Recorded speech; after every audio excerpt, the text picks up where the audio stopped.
Hello student, आज हम बात करेंगे क्लास 11th एनसीईआरटी की जो कि सेकंड बुक है राजनीति सिद्धांत का परिचय, जो कि एक पॉलिटिकल थ्योरी की बुक है। उस फर्स्ट चैप्टर के बारे में आज हम डिस्कस करेंगे, जो कि हमारा चैप्टर आज का राजनीतिक सिद्धांत का एक परिचय, जिसमें हम देखते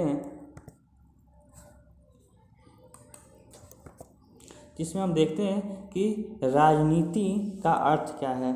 अगर हम राजनीति शब्द का अर्थ देखें तो हमें देखने को मिलता है कि जो राजनीति शब्द की जो उत्पत्ति हुई है वो ग्रीक शब्द पॉलिस से हुई है, जिसका शाब्दिक अर्थ देखें तो इसका शाब्दिक अर्थ है या नगर राज्य। यानी हम देखते हैं कि ये एक ग्रीक शब्द है, एक ग्रीक शब्द से बना हुआ शब्द है, जो कि इसका अर्थ होता है कि नगर राज्य। यानी हम बात करें तो हम सब देखते हैं कि जो राजनीति है ये एक तरह से हमें शासन प्रणाली हमें देखने को मिलती है। जो प्राचीन समय में जो एथेंस और स्पार्टा है, हमें वहाँ पे देखने को मिलती है कि किस प्रकार से एक तरह से वहाँ पे लोकतांत्रिक प्रणाली है, व्यवस्था है, एक तरह से हमें देखने को मिलती है। आगे हम देखते हैं कि राजनीति क्या है। अगर हम राजनीति की बात करें तो हम देखते हैं कि राजनीति क्या है, तो जो अलग अलग विद्वान हैं वो अलग अलग संदर्भ में अपने अलग अलग मत देते हैं। जो कि हम देखते हैं कि जो राजनीति है वो शासन करने की एक तरह से एक कला है। यानी पॉलिटिक्स में एक तरह से जो शासन है वो एक करने की कला है कि किस प्रकार से शासन है वो एक तरह से किया जाए। तो हम इसमें देखते हैं कि कि समाज में एक तरह से दो वर्ग हमें देखने को मिलता है, जो कि एक शासित होता है और एक शासन करते हैं। अर्थात अगर हम बात करें, अगर हम कॉन्टेक्स्ट मिले तो हम देखते हैं कि जो एक वर्ग है यानी एक समाज का एक ऐसा भी वर्ग है जो कि प्रभुत्वशाली है। वो देखते हैं कि एक तरह से जो निचले समाज के जो निचले लोग हैं उन पे शासन करता है। इसमें हम देखते हैं कि जो राजनीति है वो एक शासन करने की कला है। दूसरा कि राजनीति है वो सरकार के क्रियाकलापों को ठीक प्रकार से चलाने की सीख देती है। यानी हम देखते हैं कि राजनीति में जो भी सरकार के क्रियाकलाप है, जो कि हम देखते हैं कि पावर ऑफ डिस्ट्रीब्यूशन हमने देखने को मिला, तो जो भी सरकार है वो अपना काम करती है, जो भी पॉलिटिकल गवर्नमेंट है वो उसके क्रियाकलापों को ठीक तरह से चलाने की ये सीख देती है। हम दूसरा देखते हैं कि जो राजनीति है वो प्रशासन संचालन के विवादों का हल प्रस्तुत करती है। यानी दूसरा है कि जो भी राजनीति में पॉलिटिक्स में देखते हैं कि जो प्रशासन चलती है उन विवादों का है वो हल प्रस्तुत करती है। ऐसे हम तीसरा देखते हैं कि जो राजनीति है वो भागीदारी करना सिखाती है। राजनीति में हम देखते हैं पॉलिटिक्स में कि जो शासन होता है वो किसी एक माध्यम से नहीं होता, यानी इसमें लीडर्स ही नहीं होते, बल्कि लीडर्स के साथ साथ प्रतिनिधि के साथ साथ हमें जनता की भी भागीदारी देखने को मिलती है। यानी कहने का अभिप्राय है कि समाज के सभी वर्ग हैं इस लोकतंत्र में, इस राजनीति में है, एक तरह से भागीदारी लेते हैं। लेकिन आम व्यक्ति का सामना है वो राजनीति की परस्पर विरोधी छवियों से होता है। आज राजनीति का संबंध है वो निजी स्वार्थ साधने से जुड़ गया है। अगर हम बात करें कि हमने राजनीति में देखा तो इसमें सभी तरह के समाज के सभी वर्ग, सभी प्रतिनिधियों का इसमें एक तरह से भागीदारी होता है। लेकिन हम आज के कॉन्टेक्स्ट में हम देखते हैं कि जो राजनीति है वो एक तरह से एक निजी स्वार्थ बन गया है, एक तरह से निजी स्वार्थ हमें देखने को मिलता है। आगे हम देखते हैं कि राजनीति सिद्धांत क्या है। राजनीति सिद्धांत यानी एक तरह से पॉलिटिकल थ्योरी यानी हम देखें कि सिद्धांत का मतलब क्या है, तो सिद्धांत का मतलब हम कह सकते हैं कि एक तरह से एक ऐसा सिद्धांत यानी एक ऐसी विचारधारा है जो किसी भी संदर्भ में कॉन्टेक्स्ट में हमें देखने को मिलती है।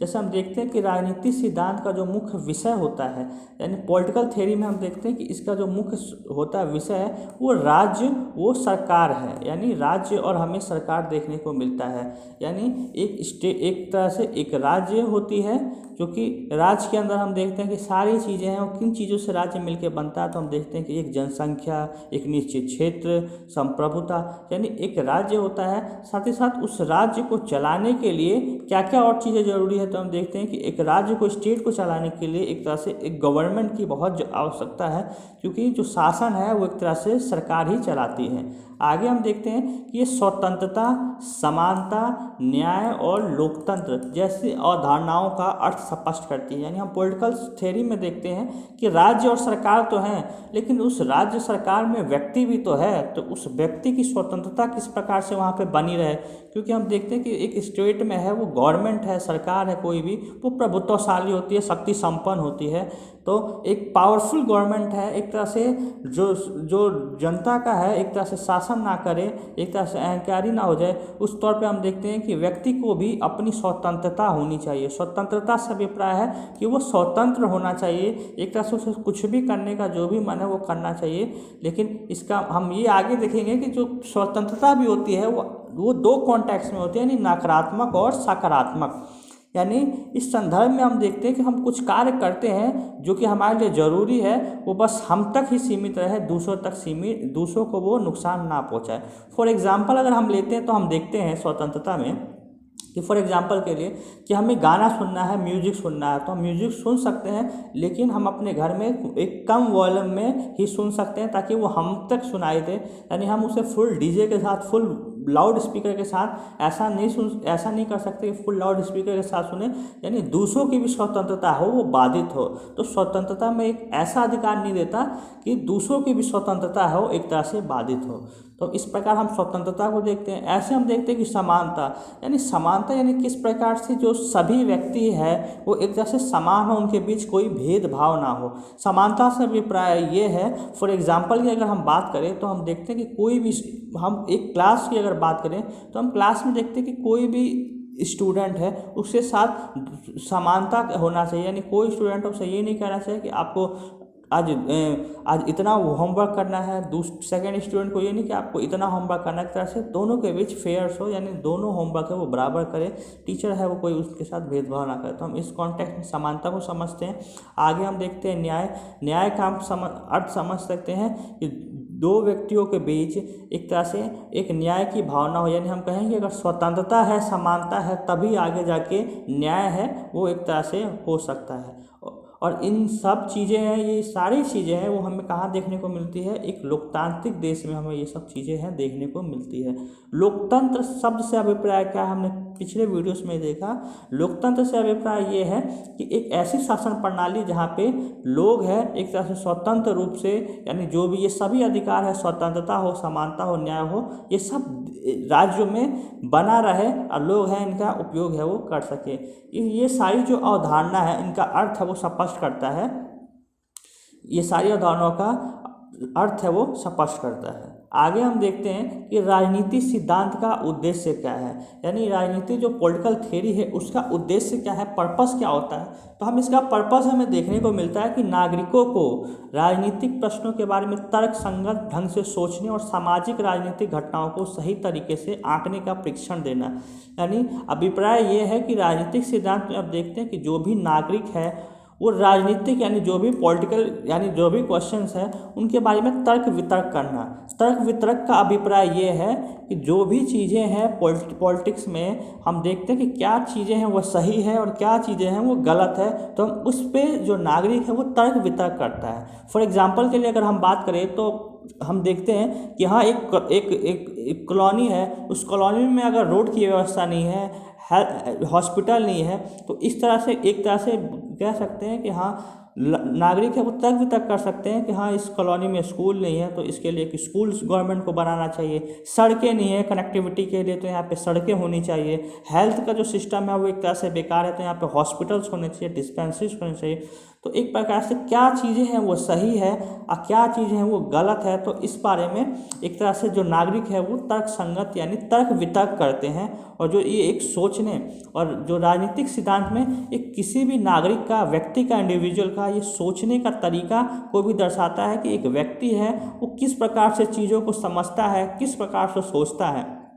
फॉर एग्जाम्पल अगर हम बात करें तो हम देखते हैं कि टू पर्सन है तो उनके दोनों का जो सोचने का तरीका है, चाहे किसी भी चीज़ को लेके हो, जैसे स्वतंत्रता समानता को लेके हो हो सकता है कि वो अपने कॉन्टेक्स्ट में एक तरह से अपने हित की बात करें, दूसरे के हित को वो ना देखे।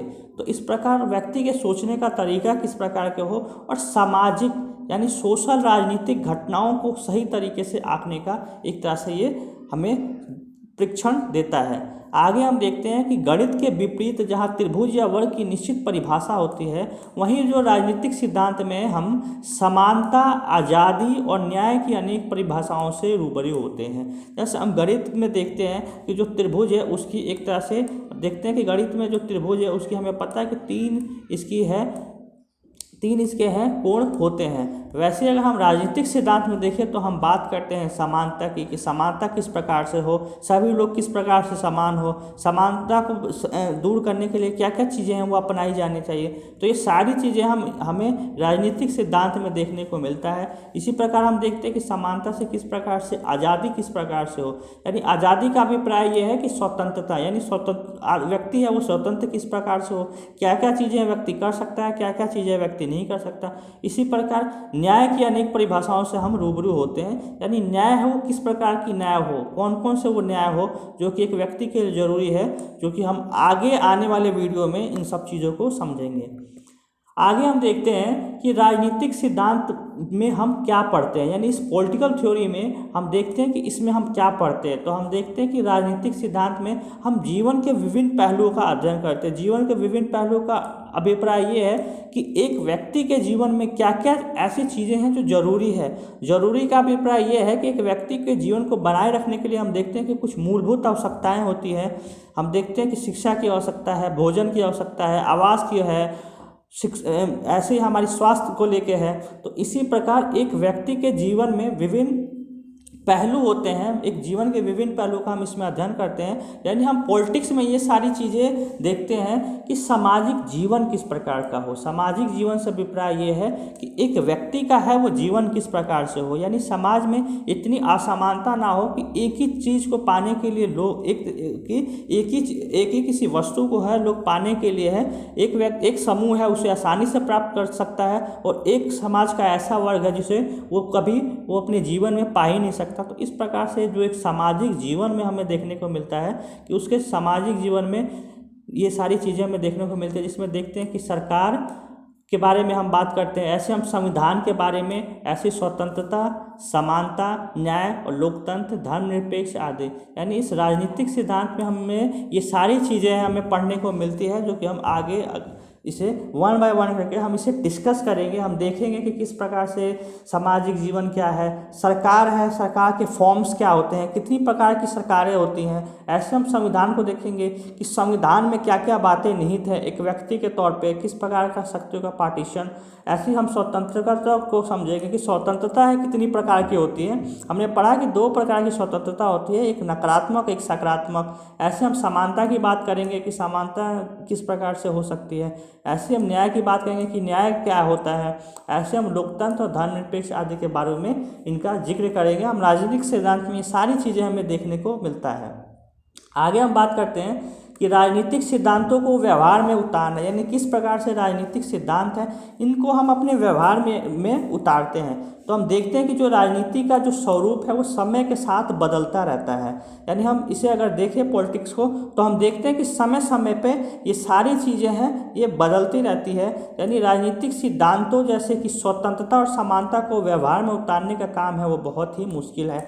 अगर बात की जाए कि जो वर्ड है समानता, स्वतंत्रता, न्याय, तो अगर बात की जाए कि व्यवहार में इसे एक तरह से समाज में, सोसाइटी में उतारना, तो ये एक तरह से कभी भी पॉसिबल, पूर्ण रूप से कभी भी पॉसिबल नहीं हो सकता, क्योंकि सभी व्यक्ति का एक समान स्तर एक कभी भी समाज में ये नहीं हो सकता। फॉर एग्जांपल की अगर बात करें, अगर कहें कि हम गरीबी को समाज से मिटा सकते हैं, तो ऐसा कभी नहीं हो सकता कि पूर्ण रूप से हम गरीबी को मिटा सकें। हाँ, हम गरीबी को, समानता को है कुछ कम कर सकते हैं, लेकिन पूर्ण रूप से समानता है एक तरह से समाज में स्थापित नहीं किया जा सकता। तो ऐसे हम आगे देखते हैं कि हमें अपने पूर्वग्रहों को त्याग करके इन्हें अपनाना चाहिए। यानी जो भी पहले से जो पूर्वाग्रह है, यानी जो हमारे सोचने का तरीका है, जो सोचने का तरीका है, जो पहले से जो रूढ़िवादी परंपरा चली आ रही है, उनको हमें छोड़ के इन्हें अपनाना चाहिए। ऐसे हम राजनीतिक सिद्धांत के अध्ययन के द्वारा हम राजनीतिक व्यवस्थाओं के बारे में, राजनीतिक व्यवस्थाओं से अभिप्राय ये है कि जो भी पॉलिटिकल में जो भी व्यवस्था है, जो भी सिस्टम है, उस प्रणाली के बारे में हम बात करेंगे। ऐसे ही विचारों और भावनाओं का हम इसमें परीक्षण करते हैं। हम ये समझ सकते हैं कि नागरिक ही देश का विकास कर सकता है। यानी एक देश में हमने बात करें तो एक देश में नागरिक का है वो अहम योगदान होता है। यानी किसी भी देश में एक व्यक्ति है या नागरिक है, वो एक प्रकार से सरकार है, वो किस पे शासन करती है? वो सरकार है व्यक्ति पे, यानी देश के नागरिकों पे ही शासन करती है। तो नागरिक ही देश का विकास करते हैं। राजनीतिक सिद्धांत है वो कोई वस्तु नहीं है, यानी जो पॉलिटिकल थ्योरी है वो कोई वस्तु नहीं है, ये मनुष्यों से संबंधित है। मनुष्य से संबंधित से अभिप्राय ये है कि जो भी मनुष्य के जीवन में, यानी मनुष्य से संबंधित है, यानी जो भी मनुष्य के जीवन को एक तरह से प्रभावित करती है, जो हमने वर्ड पढ़ा कि समानता है, न्याय है, स्वतंत्रता है, तो ये सारी जो चीज़ें हैं ये एक तरह से मनुष्य से संबंधित है। जैसे फॉर एग्जांपल के लिए कि समानता का अर्थ है वो सभी के लिए समान अवसर है। समानता का अभिप्राय ये है कि सभी के लिए एक तरह से समान अवसर हो, और ये समान अवसर किस प्रकार से हो, तो महिलाओं के लिए, चाहे महिलाएं हो, चाहे पुरुष हो, चाहे वृद्ध हो, विकलांग हो, सभी रूप से एक तरह से उनके बीच समानता की व्यवस्था है वो होनी चाहिए। फॉर एग्जाम्पल अगर हम बात करें तो हम देखते हैं कि जो स्कूलों में है, तो स्कूलों में हम देखते हैं कि कोई भी स्टूडेंट है, कोई भी लड़का है या लड़की, उनके बीच कोई भेदभाव ना हो शिक्षा को लेकर। ऐसे हम देखते हैं कि कोई विकलांग व्यक्ति है, कोई स्कूल नहीं जा सकता, तो हम उसके लिए देखते हैं कि उसके लिए भी व्यवस्था हो, जो कि हम देखते हैं व्हील चेयर का, या एक ऐसा क्लासरूम में एक ऐसा सिस्टम कि हाँ उसे विकलांग होने का अनुभव ना हो। तो इस प्रकार से एक तरह से अलग व्यवस्था की गई है। यानी हम कह सकते हैं कि पूर्ण समानता है, जो कि हमने ऊपर शुरुआती संदर्भों में पढ़ा कि एक तरह से हम कह सकते हैं कि पूर्ण समानता है वो कभी भी संभव नहीं है। यानी भेदभाव का तर्क है वो संगत आधार है वो हमें देखने को मिलता है। यानी समाज में कभी भी पूर्ण रूप से समानता है वो नहीं आ सकती। आगे हम देखते हैं स्टूडेंट कि हमें राजनीतिक सिद्धांत है क्यों पढ़ना चाहिए। अगर हम बात करें तो हम देखते हैं कि हमारा जो ये बुक है, इस चैप्टर में हमें पहले ही चैप्टर है कि राजनीतिक सिद्धांत, तो हमें राजनीतिक सिद्धांत है वो क्यों पढ़ना चाहिए, पॉलिटिकल थ्योरी। तो हम बात करें क्यों पढ़ना चाहिए, तो हम देखते हैं कि ये भविष्य में आने वाली समस्याओं के समय एक दृढ़ निर्णय लेने वाला नागरिक बनने के लिए, यानी हम भविष्य के संदर्भ में देखें तो हम देखते हैं कि हम अनेकों समस्याएं हमें देखने को मिलती है। हम देखते हैं फॉर एग्जांपल हम देखते हैं कि प्रदूषण की समस्या, या एक हेल्थ की समस्या, या एजुकेशन को लेके, या ऐसी बहुत सारी चीज़ें हैं जो कि हमें समाज में, सोसाइटी में हमें देखने को मिलती है। तो जो भी आने वाली ये सारी चीज़ें समस्याएं हों, उनको एक दृढ़ निर्णय के रूप में कि एक तरह से ये जो भी समस्याएं हैं इन्हें हम एक तार्किक रूप से, एक रैशनल रूप से किस प्रकार से इन निर्णयों को ले सके, यानी इसके लिए ये जरूरी है कि हम किस प्रकार से तार्किक निर्णय लें और एक नागरिक बनने के लिए। आगे हम देखते हैं कि एक अधिकार संपन्न और जागरूक नागरिक बनने के लिए राजनीतिक चेतना जागृत करने के लिए, यानी एक तरह से हम कह सकते हैं कि अधिकार संपन्न के लिए और एक तरह से जागरूक नागरिक बनने के लिए। जागरूक नागरिक का अभिप्राय ये है कि ये सारी जो भी चीज़ें हैं तो हम किस प्रकार से इनका यूज़ कर सके, किस प्रकार से इन चीज़ों को यूटिलाइज कर सके, यूज़ कर सके, जान सके। फॉर एग्जांपल अगर हम फॉर एग्जांपल की बात करें तो हम देखते हैं कि राइट टू एजुकेशन, यानी शिक्षा का अधिकार है, जो कि शिक्षा का अधिकार में हमने पढ़ा कि ये शिक्षा का अधिकार दिया गया है कि सभी को 6 वर्ष से लेकर 14 वर्ष तक के सभी बच्चों को निःशुल्क शिक्षा का अधिकार। ये गवर्नमेंट ने एक्ट पास किया है, तो हमें सर्वप्रथम हमें पता होना चाहिए कि हमारे अधिकार क्या है, ये एक्ट क्या है, राइट टू एजुकेशन।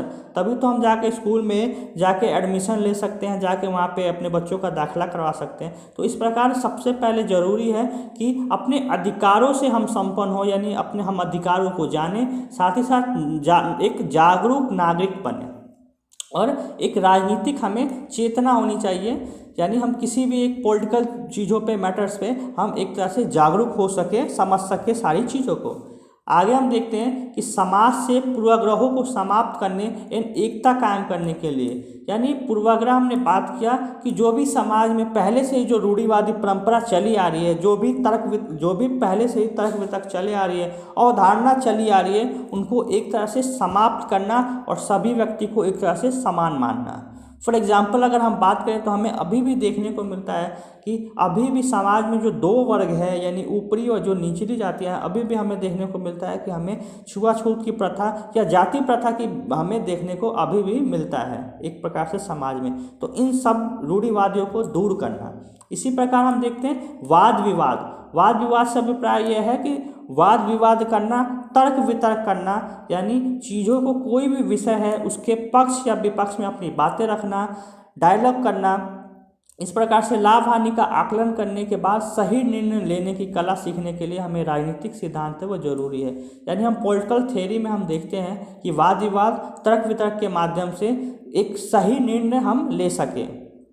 तो इसके लिए ये ज़रूरी है। आगे हम देखते हैं कि शासन व्यवस्था की जानकारी के लिए, शासन व्यवस्था की जानकारी से अभिप्राय ये है कि देश में किस प्रकार से शासन प्रणाली है वो चली आ रही है, किस प्रकार से देश में शासन होता है, किस प्रकार से सरकार का किस अंग का है, क्या कार्य होता है, किस चीज़ों को वो कैसे करते हैं, किसी भी फैसले को निर्णय कौन लेता है, उसे इम्प्लीमेंट कौन कर रहा है। तो इस प्रकार से शासन का स्तर कितने प्रकार का है, तो जो भी देश में एक शासन व्यवस्था है उसकी जानकारी के लिए ये हमें ज़रूरी है। ऐसे हम अगला देखते हैं कि लोकतंत्र की उपयोगिता का ज्ञान, यानी लोकतंत्र का है, लोकतंत्र में क्या क्या चीज़ें होती हैं और लोकतंत्र है वो किस प्रकार से उपयोगी है, ये सब सारी चीज़ें जानने के लिए ये हमें ज़रूरी है। आगे हम देखते हैं कि अधिकार एवं कर्तव्यों को समझने के लिए, ऐसे ही एक व्यक्ति के रूप में हम देखते हैं कि हमें कुछ अधिकार मिले हैं, एक नागरिक के रूप में, ऐसे सिटीजन के रूप में, तो हमारे क्या क्या अधिकार हैं, हम अपने अधिकारों को किस प्रकार से प्रयोग कर सकते हैं, अगर हमारा अधिकारों का दुरुपयोग होता है तो हम कहाँ जा सकते हैं, ऐसे हमारे क्या कर्तव्य हैं, उन सबको जानने समझने के लिए हम राजनीतिक सिद्धांत को हमें पढ़ना चाहिए। ऐसे अंतर्राष्ट्रीय शांति और सहयोग को बढ़ावा देने के लिए हम देखते हैं कि जो भी अंतर्राष्ट्रीय शांति है और सहयोग को है वो बढ़ावा देने के लिए।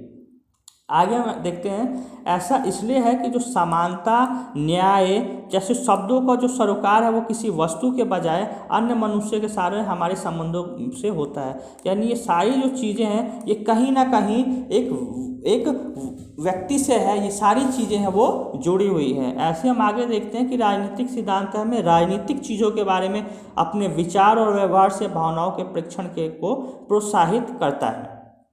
आगे हम देखते हैं कि राजनीति विज्ञान व राजनीति है वो दो अलग अलग अवधारणाएं हैं। पहला राजनीति विज्ञान और दूसरा राजनीति, जिसमें राजनीति विज्ञान है वो राजनीति से पूर्व से बना हुआ है, ये नैतिकता पर आधारित है, जबकि जो राजनीति है वो अवसरों पर आधारित है। यानी कहा जाए जो राजनीतिक विज्ञान है ये हमें नैतिकता पे आधारित है, वहीं जो राजनीति है वो हमें देखते हैं कि ये राजनीतिक अवसर पे है वो आधारित है। तो इस प्रकार हमने इस चैप्टर में राजनीति सिद्धांत के विषय को लेकर बहुत सारी चीज़ें हमने देखी कि ये जो समानता स्वतंत्रता है वो किस प्रकार व्यक्ति के जीवन को प्रभावित करता है, किस प्रकार से है वो जुड़ा हुआ है। आगे हम नेक्स्ट चैप्टर में इन्हीं सारी चीज़ों को आगे हम डिस्कस करेंगे। वीडियो देखने के लिए बहुत बहुत धन्यवाद।